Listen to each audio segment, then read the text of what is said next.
সীমান্তে আবারও পুশিন আতঙ্ক। দিনাজপুরে ৯ এবং ঝিনাইদহে ৬ জনকে বাংলাদেশে ঠেলে পাঠানোর চেষ্টা বিএসএফের, প্রতিহত করেছে বিজিবি।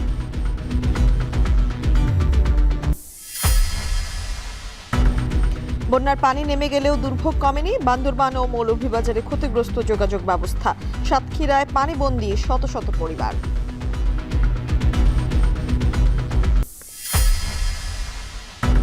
চাঁদপুর পৌরসভার বকেয়া ২১ কোটি টাকার বিল নিয়ে বিপাকে বিদ্যুৎ বিভাগ। ধাপে ধাপে পরিশোধ করার দাবি পৌর প্রশাসকের। সমুদ্রগামী জাহাজ ব্যবসায় বড় শিল্প গ্রুপের আগ্রহ থাকলেও বিনিয়োগ নিয়ে শঙ্কা। প্রণোদনা চান দেশীয় শিল্পের উদ্যোক্তারা।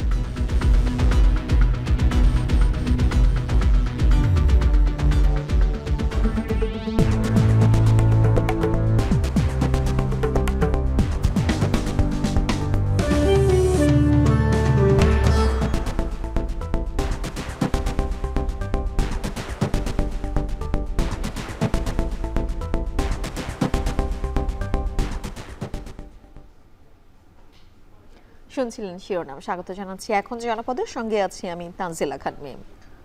ঝিনাইদহের মহেশপুর সীমান্ত দিয়ে ৬ জনকে পুশিন চেষ্টা রুখে দিয়েছে বর্ডার গার্ড বাংলাদেশ বিজিবি জানায় ভোর ৫টার দিকে সীমান্ত এলাকা দিয়ে ৬ জনকে বাংলাদেশে পুশিন করার চেষ্টা চালায় বিএসএফ। বিষয়টি বিজিবির নজরে এলে তারা বাধা দেয়। বর্তমানে ওই ৬ জন সীমান্তের শূন্যরেখা থেকে ৩০ গজ ভারতের অভ্যন্তরে অবস্থান করছে। বিষয়টি বিএসএফকে অবগত করা হয়েছে বলেও জানিয়েছে বিজিবি।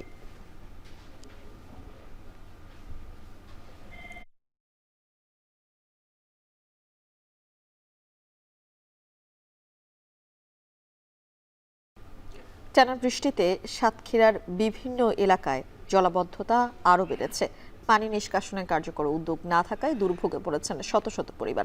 নিম্নাঞ্চলের বসতবাড়ি, সড়ক ও শিক্ষা প্রতিষ্ঠানে পানি জমে থাকায় স্বাভাবিক জীবনযাত্রা ব্যাহত হচ্ছে। অনেক এলাকায় স্কুল আছে বন্ধ। প্রশাসন ও সংশ্লিষ্ট কর্তৃপক্ষের দ্রুত হস্তক্ষেপের দাবি জানিয়েছেন ভুক্তভোগীরা। এ বিষয়ে জানাতে সাতক্ষীরা থেকে যুক্ত হচ্ছেন আহসান রাজীব, একটু জানাবেন এখন সেখানে পরিস্থিতি কেমন দেখছেন? প্রশাসনের পক্ষ থেকে কোনো পদক্ষেপ এ পর্যন্ত নেওয়া হয়েছে কিনা?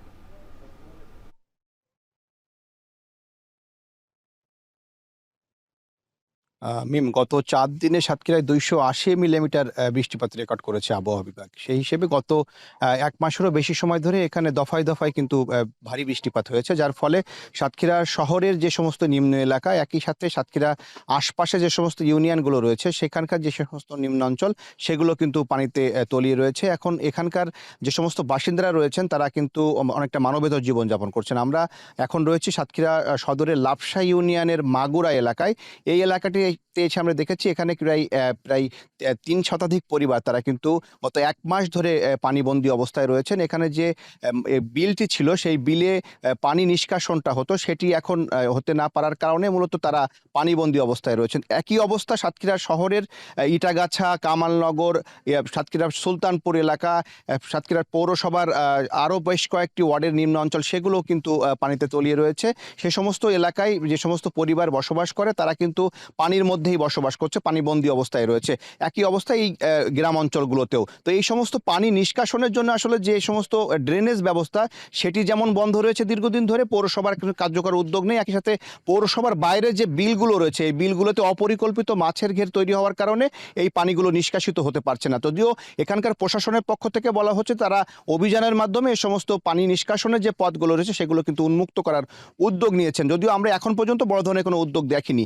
এছাড়া এখানে বেশ কিছু শিক্ষা প্রতিষ্ঠানে কিন্তু শিক্ষা প্রতিষ্ঠানের যে মাঠ সেই মাঠে পানি জমে থাকার কারণে বেশ কিছু শিক্ষা প্রতিষ্ঠান কিন্তু বন্ধ রয়েছে। জেলা প্রশাসনের হিসেবে এখানে ৩৮টি শিক্ষা প্রতিষ্ঠান সেগুলো কিন্তু সাময়িকভাবে ক্লাস কার্যক্রম সেটি বন্ধ রাখা হয়েছে। একই সাথে এখানে জেলা প্রশাসনের তরফ থেকে মোট ৪০ মেট্রিক টন চাল বরাদ্দ দেওয়া হয়েছে বলে জানানো হয়েছে। একই সাথে মোট ৮ লক্ষ টাকা কিন্তু বরাদ্দ করা হয়েছে।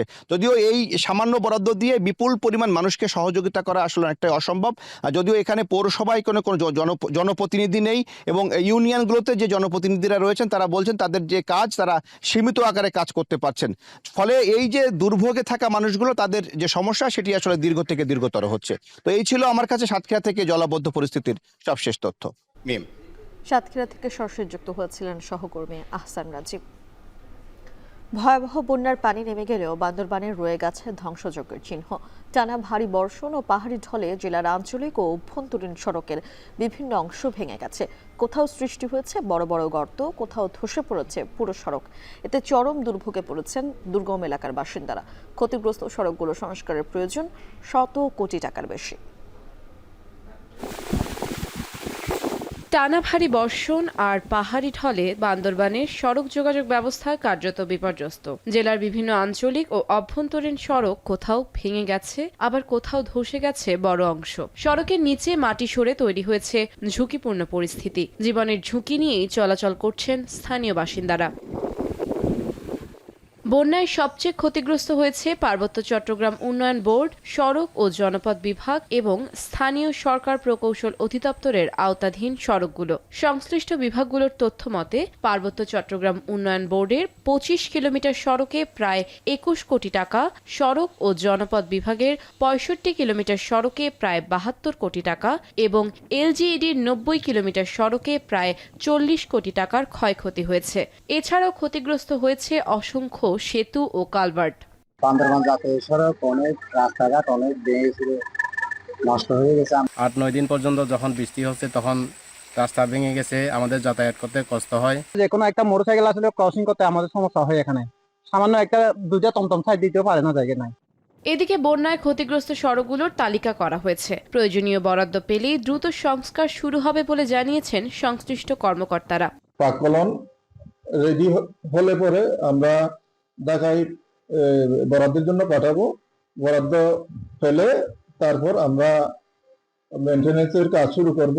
৫১টি রাস্তায় বিভিন্ন অংশে ক্ষতিগ্রস্ত হয়েছে, যার মধ্যে কালভার্ট, রিটেনিং ওয়াল এবং প্রোটেক্টিভ অনেকগুলো ছিল। সবচেয়ে বেশি পরিমাণে ক্ষতিগ্রস্ত হয়েছে যে ভূমিধস হয়ে রাস্তার উপর চলে আসছে, যার ফলে যান চলাচলের ব্যাঘাত সৃষ্টি হয়েছে। আমাদের এই স্বল্প মেয়াদে আমাদের যে সড়কের নেটওয়ার্কের ক্ষয়ক্ষতি হয়েছে, গতকাল পর্যন্ত আমরা যে অ্যাসেসমেন্টটি পেয়েছি, সেই অ্যাসেসমেন্টটি হচ্ছে স্বল্প মেয়াদে আমাদের প্রায় এইটা মেরামতের জন্য আমাদের ১৪ কোটি টাকা প্রয়োজন। সাম্প্রতিক ভয়াবহ বন্যায় বান্দরবানের আওতাধীন আঞ্চলিক ও অভ্যন্তরীণ সড়ক পুনর্নির্মাণ ও সংস্কারে অন্তত ১৩৩ কোটি টাকার প্রয়োজন। দ্রুত বরাদ্দ ও সংস্কার শুরু না হলে দুর্গম এলাকার মানুষের দুর্ভোগ আরও দীর্ঘায়িত হওয়ার শঙ্কা রয়েছে। এখন বান্দরবান। মৌলভীবাজারে বন্যায় ক্ষতিগ্রস্ত হয়েছে রাস্তা ও ৭টি ব্রিজ কালভার্ট, তবে এখনো মেরামত শুরু হয়নি। এতে দুর্ভোগে এলাকাবাসী। বিস্তারিত জানাতে মৌলভীবাজারের কমলগঞ্জ থেকে যুক্ত হয়েছেন MA হামিদ। হামিদ, একটু জানাবেন, ক্ষতিগ্রস্ত হয়েছে রাস্তা ও ব্রিজ মেরামতের বিষয়ে প্রশাসন কি বলছে?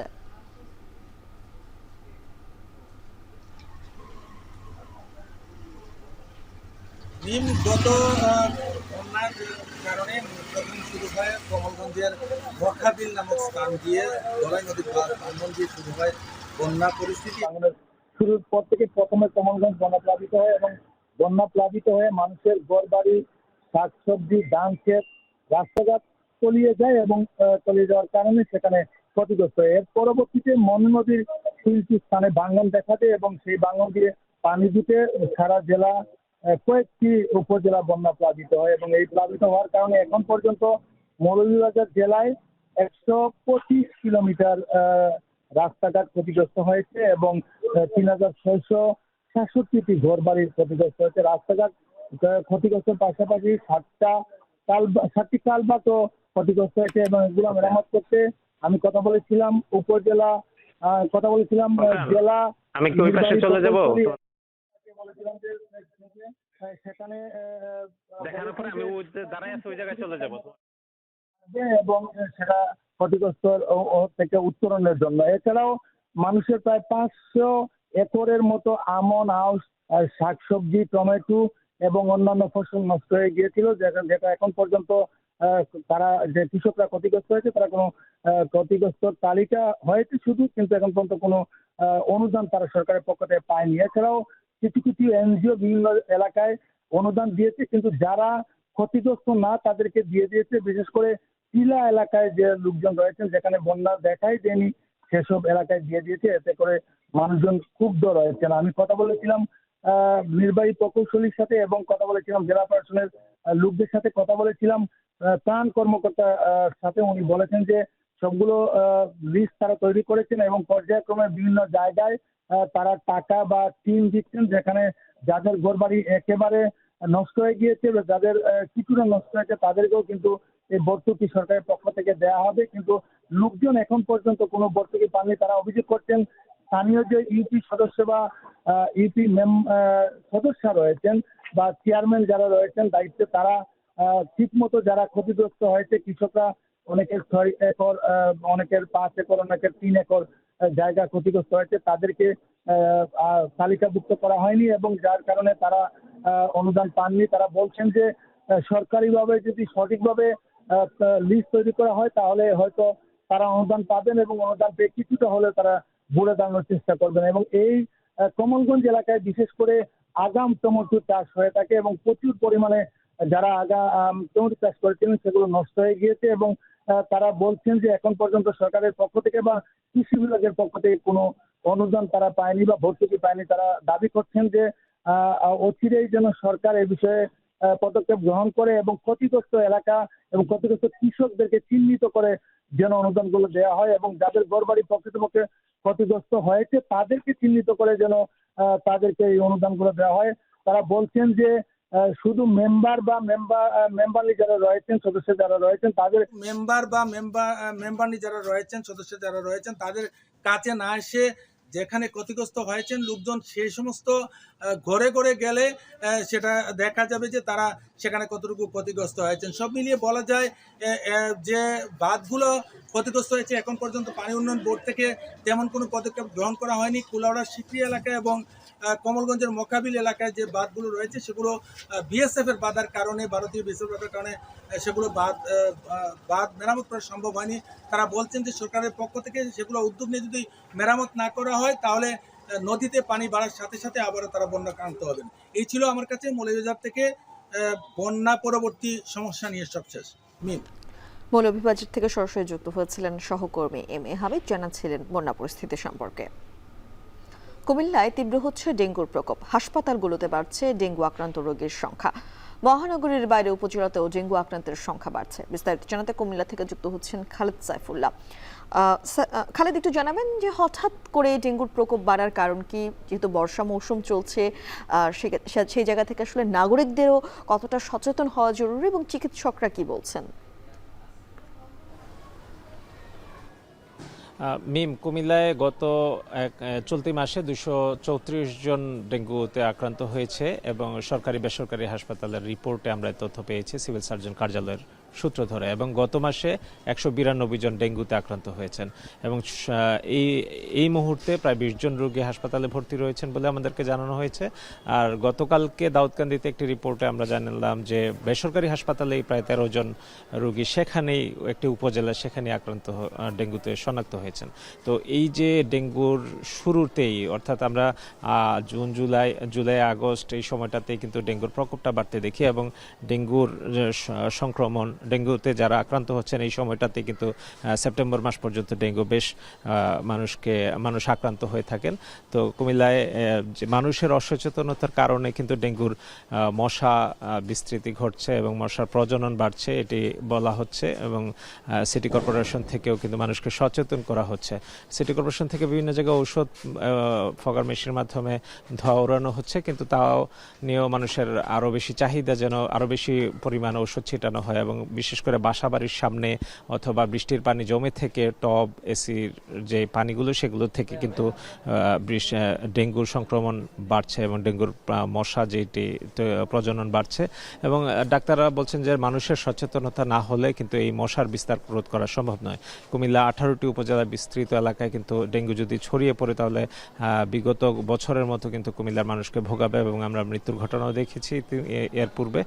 যদিও এবছর সেই পরিমাণ কোনো খারাপ খবর আসেনি, তারপরেও কিন্তু মানুষকে সচেতন হতে হবে, এই বিষয়টি ডাক্তাররাও আমাদেরকে বলছেন। এবং কুমিল্লা মেডিকেল কলেজে ডেঙ্গুর জন্য আলাদা একটি ওয়ার্ড করা হয়েছে, সেখানে ডেঙ্গুর যারা চিকিৎসা নিচ্ছেন তাদেরকে চিকিৎসা দেওয়া হচ্ছে এবং এছাড়াও কিন্তু কুমিল্লার বিভিন্ন উপজেলাতে হাসপাতালগুলোতে কিন্তু ডাক্তারদেরকে ডেডিকেটেড ডেঙ্গু রোগীদের জন্য কিন্তু সেবার জন্য ওয়ার্ড করা হয়েছে এবং সেই ব্যবস্থা করা হয়েছে। কিন্তু মানুষজনের যে সচেতনতার প্রয়োজন লোকজন বিশেষ করে বাসাবাড়ির সামনে সবকিছু আসলে সিটি কর্পোরেশন কিংবা অন্যান্য প্রতিষ্ঠান পৌরসভা ইউনিয়ন থেকে কিন্তু পরিষ্কার পরিচ্ছন্নতা সব জায়গায় সম্ভব নয়। বাসাবাড়ির নিকটে যদি নিজেদের সচেতনতার মাধ্যমে এইসব যে পানি, বৃষ্টির পানি জমে থাকে, ফুলের টব, ডাবের খোসা, সেগুলোতে যদি জমে থাকে তাহলে কিন্তু ডেঙ্গুর যে মশা সেটির প্রজনন বাড়বে এবং এই ব্যাপারে ডাক্তাররা খুবই সচেতন থাকার জন্য মানুষের প্রতি আহ্বান জানিয়েছেন। বিশেষ করে কুমিল্লা সিটি কর্পোরেশন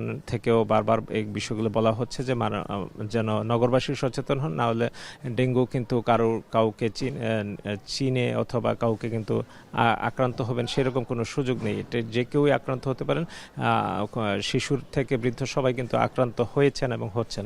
তো ডেঙ্গুর যে প্রকোপ এবং ডেঙ্গুর মশার যে প্রজনন সেটিকে নিরোধ করতে হলে কিন্তু এই যে বৃষ্টির পানি, জমে থাকা পানি, সেগুলোকে নিয়ন্ত্রণ করতে হবে এবং ডাক্তাররা যে পরামর্শ দিয়েছে সেভাবে কিন্তু চিকিৎসা গ্রহণ করতে হবে।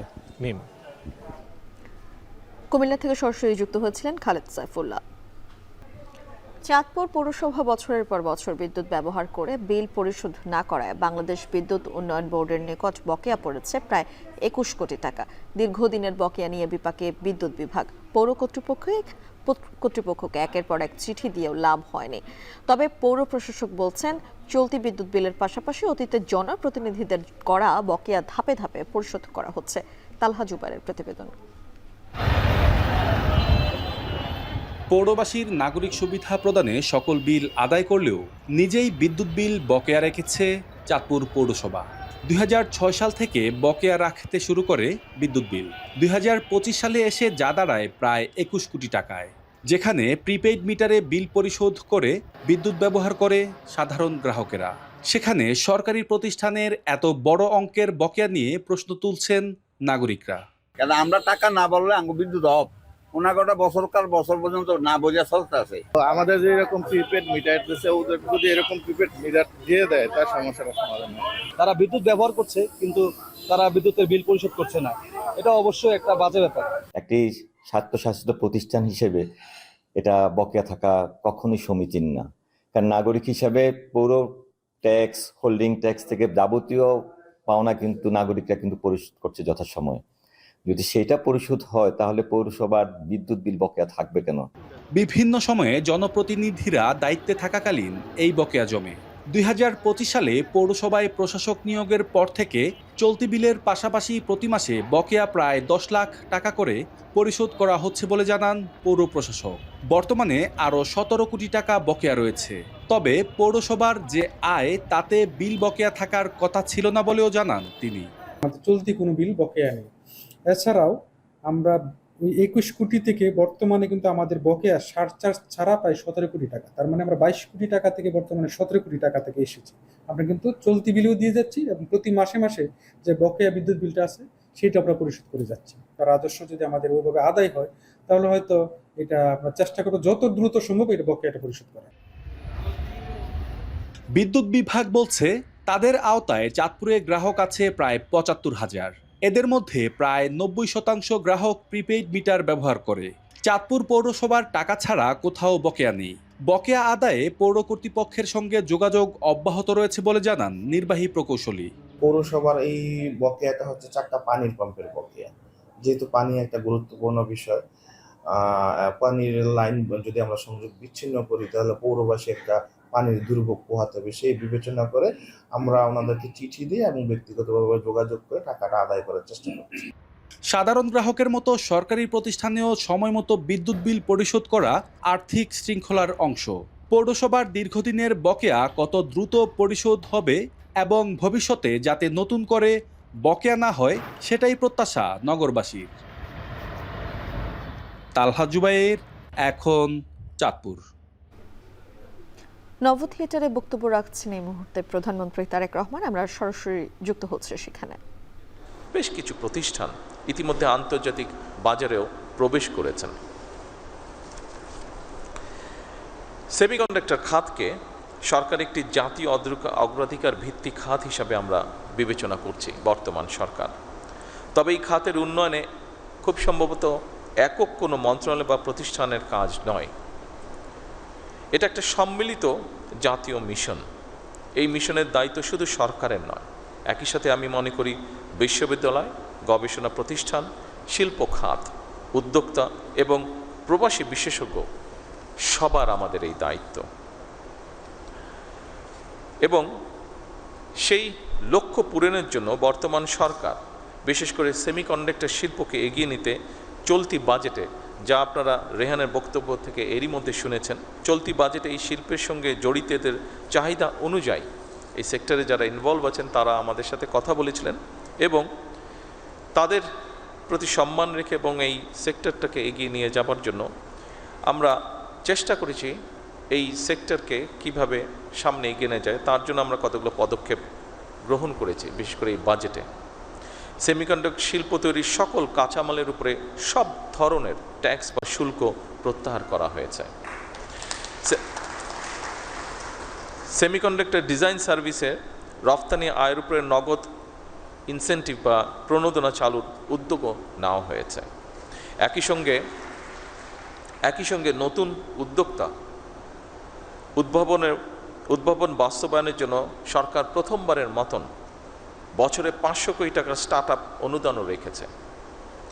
ইতিমধ্যে এই প্রক্রিয়াটি শুরুও হয়েছে এবং স্টার্ট আপের যে অনুদান সেটি আমরা চেষ্টা করেছি সঠিকভাবে, যতটুকু সম্ভব সঠিকভাবে আমরা বিভিন্ন জনকে উৎসাহিত করার জন্য সেটি তাদের হাতে পৌঁছেও দেওয়া হয়েছে। উপস্থিত সকল সম্মানিত সুধীবৃন্দ, আজকের এই সামিটে আমি আবারও নিশ্চিত করতে চাই আপনাদের কাছে, বর্তমান সরকার ইতিমধ্যেই সেমিকন্ডাক্টর শিল্পের জন্য ব্যবসা বান্ধব তৈরিতে, পরিবেশ তৈরিতে সর্বাত্মক পরিকল্পনা বাস্তবায়নের কাজ শুরু করেছে।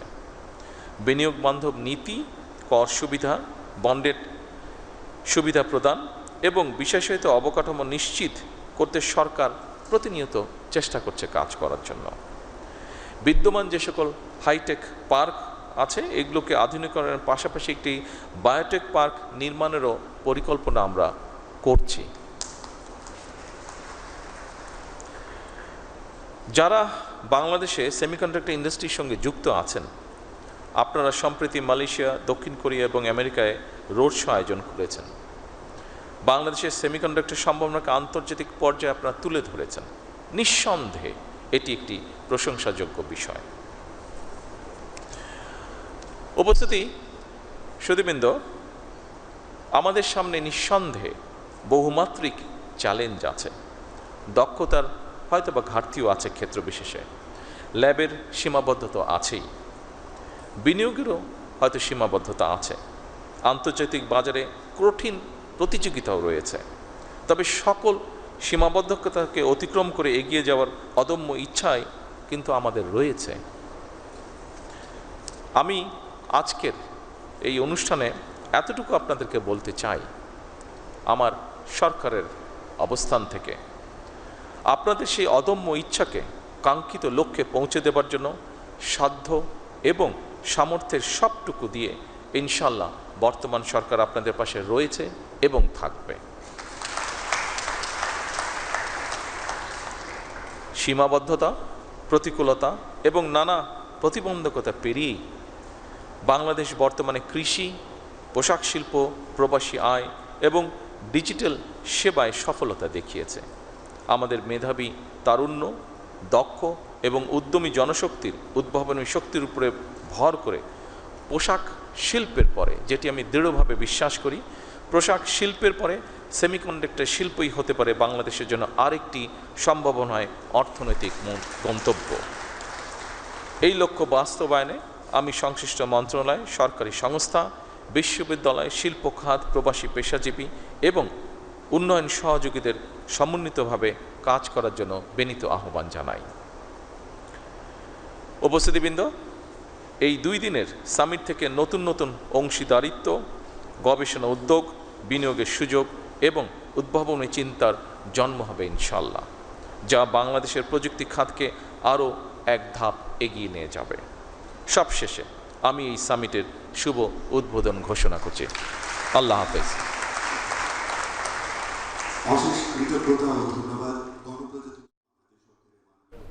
মোহাম্মদ শাহাবুদ্দিনের পদত্যাগের পর ভারপ্রাপ্ত রাষ্ট্রপতি হিসেবে দায়িত্ব পালন করছেন হাফিজউদ্দিন আহমদ। দিনের কর্মসূচি সহ সার্বিক বিষয়ক খবর জানাতে সংসদ ভবন এলাকায় তার বাসভবনের কাছে রয়েছেন নাজমুস সাকিব। আমরা যুক্ত হচ্ছি সাকিবের সঙ্গে। সাকিব, জানাবেন ভারপ্রাপ্ত রাষ্ট্রপতি হাফিজউদ্দিন আহমদের আজকের কোনো কার্যসূচি রয়েছে কিনা?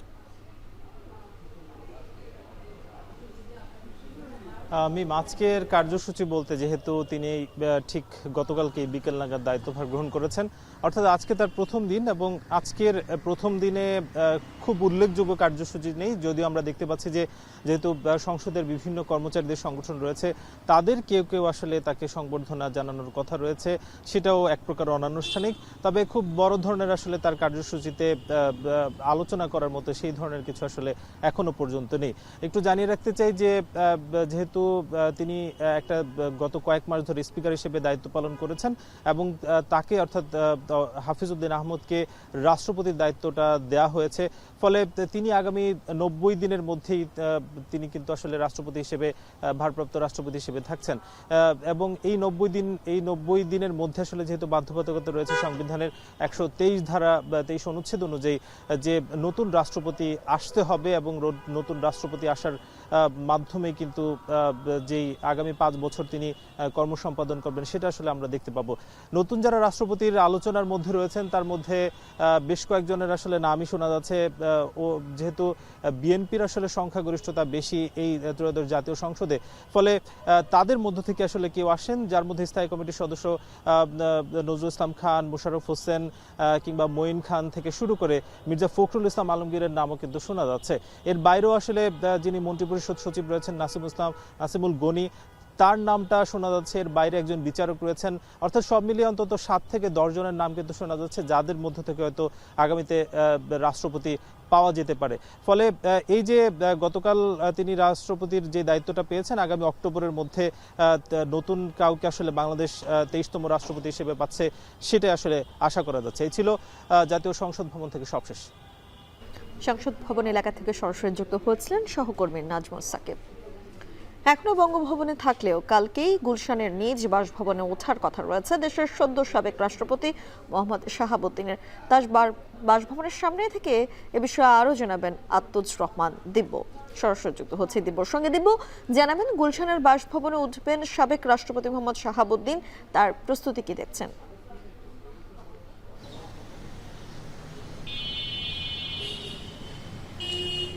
গুলশানের আমার পেছনে যে বাসভবনটি রয়েছে, তিনি গতকাল যখন পদত্যাগ করেছেন, পদত্যাগ করে এখন পর্যন্ত বঙ্গভবনেই আছেন, কিন্তু তিনি যখন বঙ্গভবন ত্যাগ করবেন, ত্যাগ করে তার ব্যক্তিগত এইখানের যেই আমি ঠিক যেই বাড়িটির সামনে দাঁড়িয়ে আছি, এখানের একটি ফ্ল্যাটে এসে তিনি উঠবেন। এটি তার ব্যক্তিগত বাসভবন।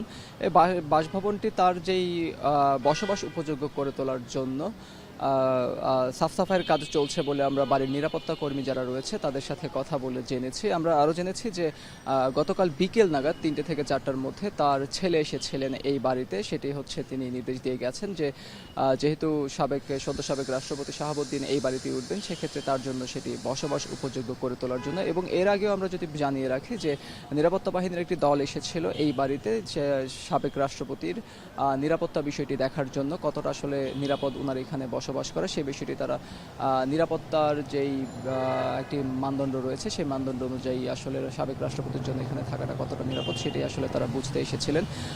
এছাড়া যদি আরেকটু জানিয়ে রাখি যে হচ্ছে এইখানে যারা কেয়ারটেকারের দায়িত্বে রয়েছেন তারা বলছিলেন যে কদিন আগেই আসলে আরও কয়েকজন এসেছিলেন, এবং হচ্ছে তার সরকারি রাষ্ট্রপতি যখন আসলে সাবেক হয়ে যান কিংবা তার মেয়াদ শেষ হয়ে যায়, তখন সরকারি কিছু সুযোগ সুবিধা পেয়ে থাকেন। সুযোগ সুবিধার মধ্যে নিরাপত্তা এবং যে তার টেলিকমিউনিকেশনের দিক থেকে যেসব সুযোগ সুবিধা প্রদান করা হয়, সেই জন্য তার হচ্ছে এখানে একটি টেলিফোন লাইনের সংযোগ দিয়ে গিয়েছে। বিটিসিএল এর 2জন কর্মকর্তা এসেছিলেন গতকাল। আমরা সাবেক রাষ্ট্রপতির যেই বাসভবনের সামনে থেকে এই ছিল আমার কাছে সবশেষ তথ্য।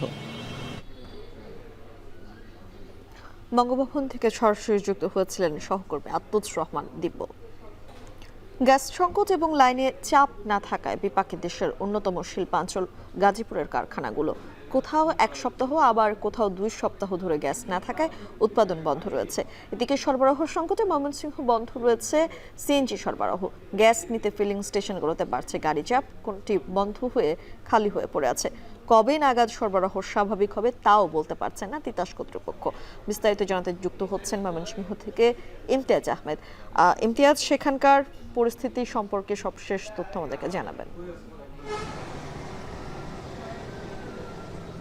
মিম, আসলে অপেক্ষার প্রহর আসলে কতটুকু হয়, মানে 6 ঘন্টা 7 ঘন্টা মধ্যরাত থেকে যারা সিএনজি চালক রয়েছেন, ব্যক্তিগত প্রাইভেট কার নিয়ে এসেছেন, হায়াস কিংবা অ্যাম্বুলেন্স নিয়ে বা বাস নিয়ে যারা অপেক্ষা করছেন সিএনজি গ্যাসের জন্য, তাদের অপেক্ষার প্রহর কিন্তু ফুরাচ্ছে না।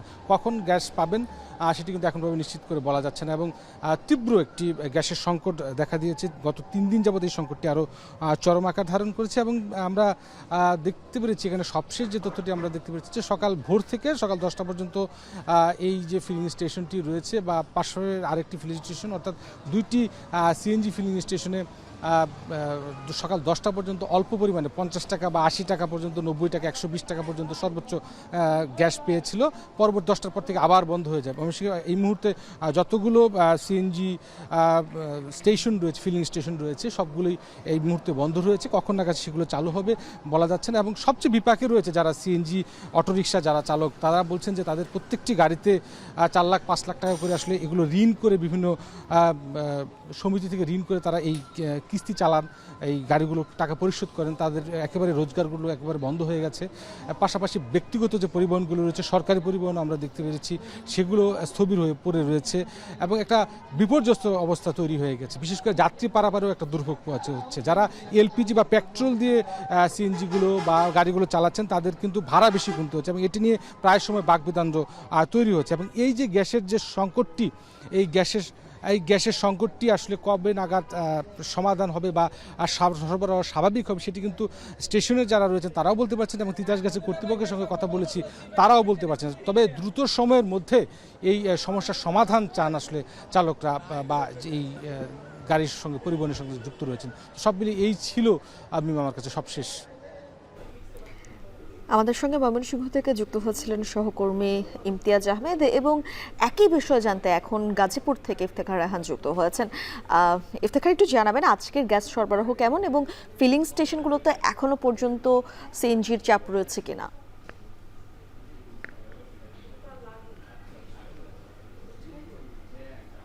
মিম, আসলে গত কয়েকদিন যে পরিস্থিতি চলছে গ্যাস সংকটের, যে কারণে আমরা দেখেছি যে ফিলিং স্টেশনগুলোতে কিন্তু এখনো যে যানবাহনের যে দীর্ঘ সারি এবং যে চাপ সেটি কিন্তু আমরা কিন্তু দেখতে পাচ্ছি। সেখানে কিন্তু দীর্ঘ কয়েক ঘন্টা যাবত অপেক্ষা করেও অনেকে কিন্তু গ্যাস পাচ্ছেন না এবং যে সকল ফিলিং স্টেশনগুলোতে গ্যাস পাওয়া যাচ্ছে সেই সব জায়গাতে কিন্তু গ্যাসের চাপ একেবারেই কম, যে কারণে অনেকে কিন্তু তাদের যে প্রয়োজনীয় যে গ্যাস সরবরাহ সেটি কিন্তু আসলে কিন্তু পাচ্ছেন না। এবং শুধুমাত্র ফিলিং স্টেশনগুলোতেই নয়, এই গ্যাস সংকটের প্রভাবটি পড়েছে কিন্তু গাজীপুর যেহেতু শিল্পাঞ্চল এবং শিল্পাঞ্চলের অধিকাংশ কলকারখানাতে কিন্তু এই সংকটের প্রভাব পড়েছে এবং যেটি দেখছি যে আমরা গাজীপুরের যে অধিকাংশ যে কলকারখানাগুলো রয়েছে সেই কলকারখানাগুলোতে কিন্তু সময় মতো গ্যাস সরবরাহ করা যাচ্ছে না এবং এতে করে আমরা দেখেছি যে বেশ কিছু কারখানা রয়েছে যেগুলো কিন্তু গত 1 সপ্তাহ 2 সপ্তাহ যাবত কিন্তু বন্ধ রাখছে উৎপাদন কার্যক্রম, কোথাও কোথাও গত 3-4 দিন ধরে কিন্তু বন্ধ রয়েছে। আমি যে কারখানাটিতে রয়েছি এটি একটি এই কারখানাটির যে ডাইং সেকশনটি সেটি কিন্তু গত 3-4 দিন একেবারেই সম্পূর্ণরূপে বন্ধ ছিল। তবে আজকে এখানে রেশনিং পদ্ধতিতে তারা উৎপাদন প্রক্রিয়া সচল রাখছেন।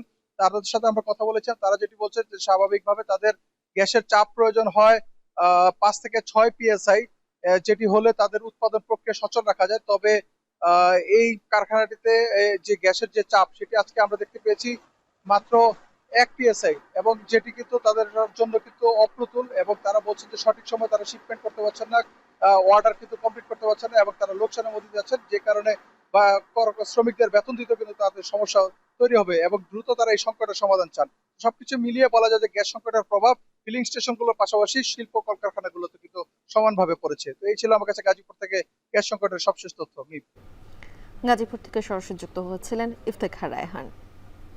মিরামপুর সীমান্ত দিয়ে 9 জনকে পুষিনের চেষ্টা প্রতিহত করেছে বিজিবি। এ বিষয়ে বিস্তারিত জানাতে যুক্ত হচ্ছেন সোহেল রানা। রানার সীমান্তে এখন কি অবস্থা?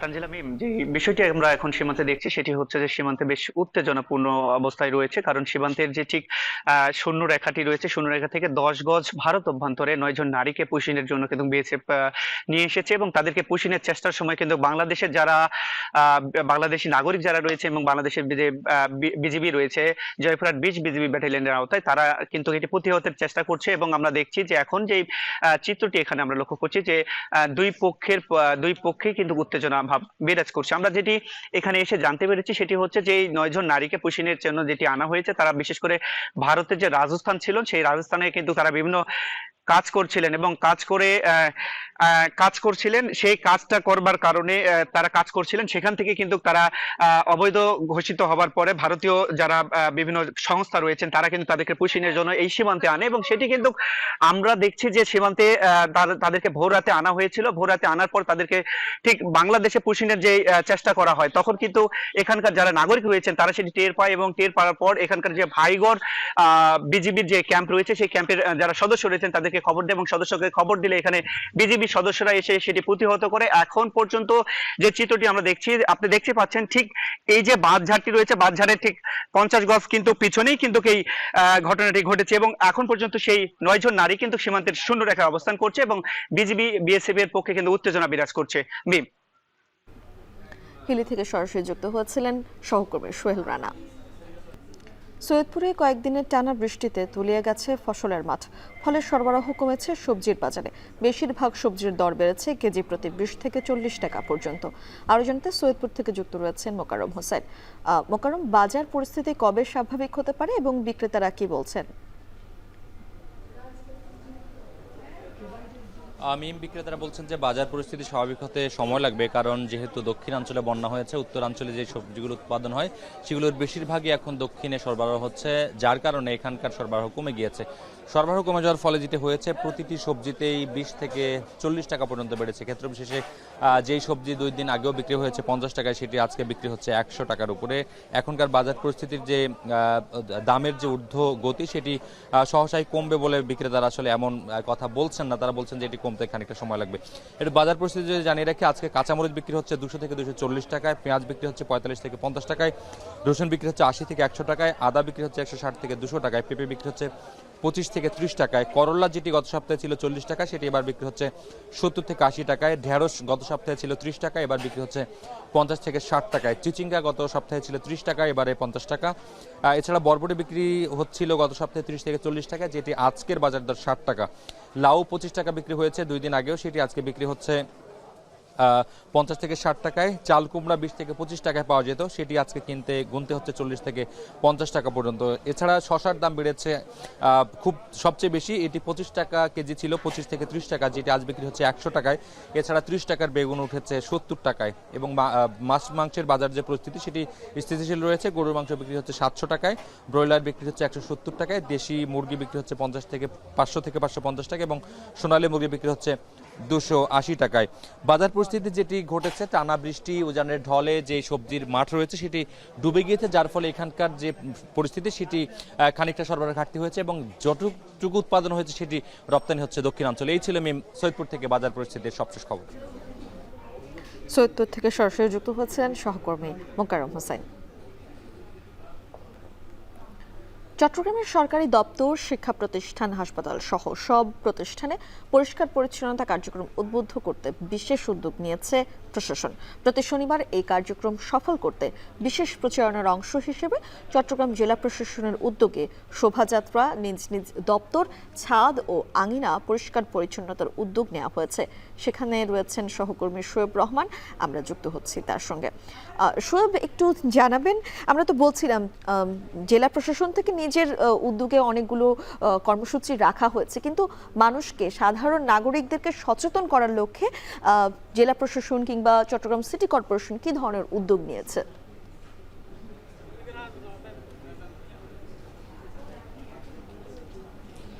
মিম, সাধারণ মানুষকে সচেতন করবার জন্য জেলা প্রশাসনের পক্ষ থেকে মাইকিং এবং সে সাথে লিফলেট বিতরণের কার্যক্রম নেওয়া হয়েছে এবং শুধুমাত্র জেলা প্রশাসন নয়, চট্টগ্রাম সিটি কর্পোরেশন, চট্টগ্রাম স্বাস্থ্য বিভাগের পক্ষ থেকেও কিন্তু এই ধরনের উদ্যোগ নেওয়া হয়েছে।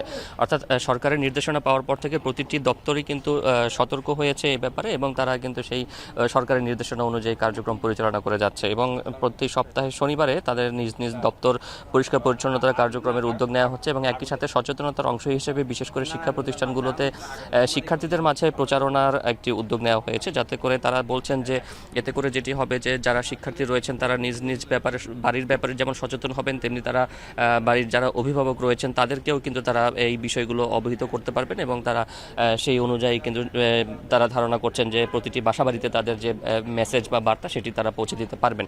এবং আমরা দেখেছি যে প্রচারণার অংশ হিসেবে আজকে সকালে সার্কিট হাউস থেকে একটি শোভাযাত্রা বের করা হয় এবং সেখানে কিন্তু পরিষ্কার পরিচ্ছন্নতার অংশ হিসেবে আমরা দেখেছি যে সরকারের যতগুলো দপ্তর রয়েছে সেই দপ্তরগুলোর প্রতিনিধিরা সেখানে অংশগ্রহণ করেছেন এবং বিভিন্ন শিক্ষা প্রতিষ্ঠান, হাসপাতাল সহ সিটি কর্পোরেশন, সিডিএ অর্থাৎ চট্টগ্রাম উন্নয়ন কর্তৃপক্ষ তারাও কিন্তু এখানে শোভাযাত্রায় অংশ নেন এবং এরপরে তারা চট্টগ্রাম জেলা প্রশাসন কার্যালয়ের সামনের যে আঙ্গিনা রয়েছে সেই আঙ্গিনা তারা পরিষ্কার পরিচ্ছন্নতা কার্যক্রমে অংশ নেন এবং এরপরে ভবনের ছাদেও তারা কিন্তু পরিষ্কার করেন। বিশেষ করে চট্টগ্রামের কথা যদি বলি, যে চট্টগ্রামে আপনি জেনে থাকবেন যে গেল এক মাসে কিন্তু ডেঙ্গুর সংক্রমণ 7 থেকে 10 গুণ পর্যন্ত বৃদ্ধি পেয়েছে এবং এই ডেঙ্গু সংক্রমণ, ডেঙ্গু, চিকুনগুনিয়া, মশাবাহিত যে রোগগুলো রয়েছে সেইগুলোর প্রাদুর্ভাব কমিয়ে আনার লক্ষ্যেই কিন্তু মূলত এই যে পরিষ্কার পরিচ্ছন্নতা কার্যক্রম, সেই পরিষ্কার পরিচ্ছন্নতা কার্যক্রম হাতে নেওয়া হয়েছে এবং বিশেষ করে জমে থাকা পানি যাতে বাড়ির আঙ্গিনায় থাকতে না পারে সেই ব্যাপারে কিন্তু সচেতন করা হচ্ছে এবং একই সাথে বিশেষ করে একটি সুন্দর বাংলাদেশ গড়ার স্লোগান নিয়েই কিন্তু তারা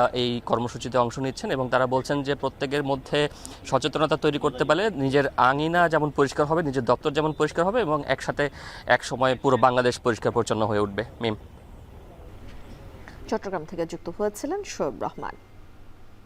বিনিয়োগ করেই আয় হওয়ায় সাগরে জাহাজ ব্যবসায় আগ্রহ বাড়ছে বড় শিল্প গ্রুপের। নিজস্ব শিল্পে প্রতিষ্ঠানের পণ্য পরিবহনের পাশাপাশি জাহাজ ভাড়া দিয়ে ভালো আয় হওয়ায় বহর বড় করছে অনেক প্রতিষ্ঠান। যদিও রাজনৈতিক অস্থিরতা ও অনিশ্চয়তায় 2 বছরে বিনিয়োগে কিছুটা ভাটা পড়েছে। করছাড় থাকলেও বাজেটে জাহাজ কেনা ও বিক্রিতে বেশ কিছু পরিবর্তনে বিনিয়োগে প্রভাব পড়বে বলে মনে করছেন সংশ্লিষ্টরা।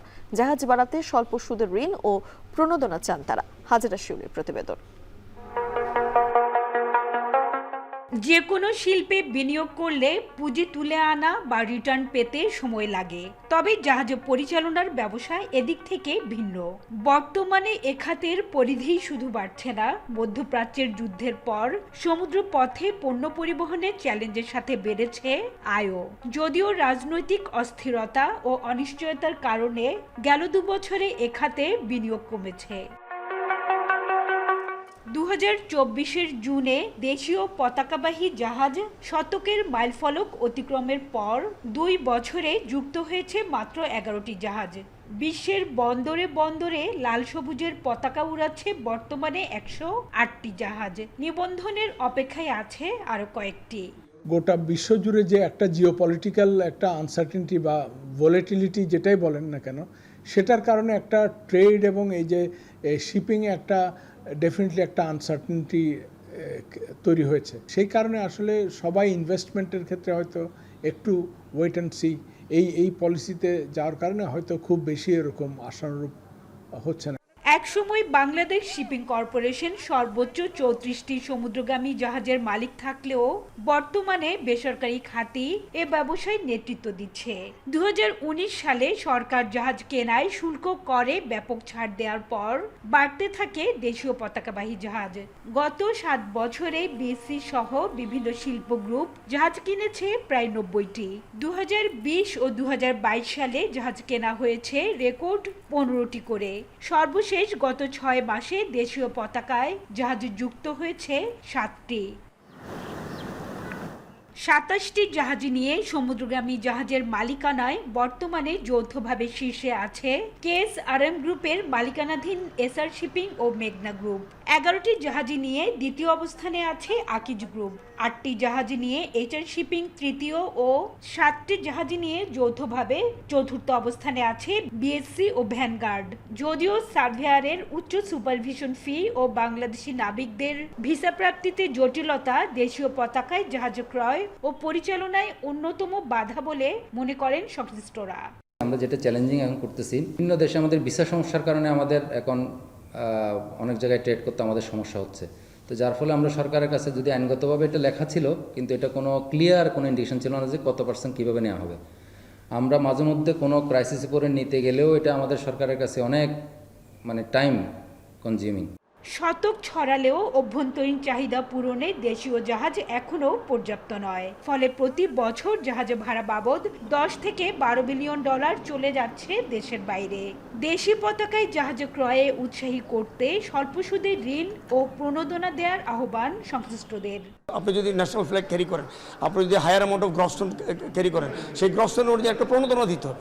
আপনি যদি এখানে বাংলাদেশি সিফার এমপ্লয় করেন, সেখানে একটা প্রণোদনা দিতে হবে, বার্থিং ফ্যাসিলিটি দিতে হবে। গ্লোবালি সবাই দিচ্ছে, এবং এটা না দিলে আপনি ব্যবসায়ীদেরকে উদ্বুদ্ধ না করলে আপনি কোনোদিন বিজনেসকে আপনি এক্সপান্ড করতে পারবেন। এদেরকে এনকারেজ করতে হবে, গভর্নমেন্টকে সফট লোন দিতে হবে।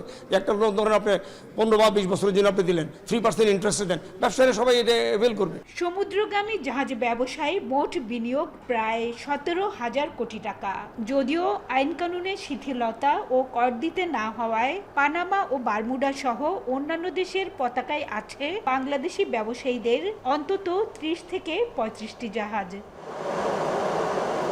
হাজেরা শিউলি, এখন, চট্টগ্রাম। এই ছিল এখন জনপদে। এখন টেলিভিশন ওয়েবসাইটে দেখতে ভিজিট করুন এখন.tv, ফেসবুকে দেখুন facebook.com/tv.এখন, এছাড়া ইউটিউবে দেখুন youtube.com/c/echontv।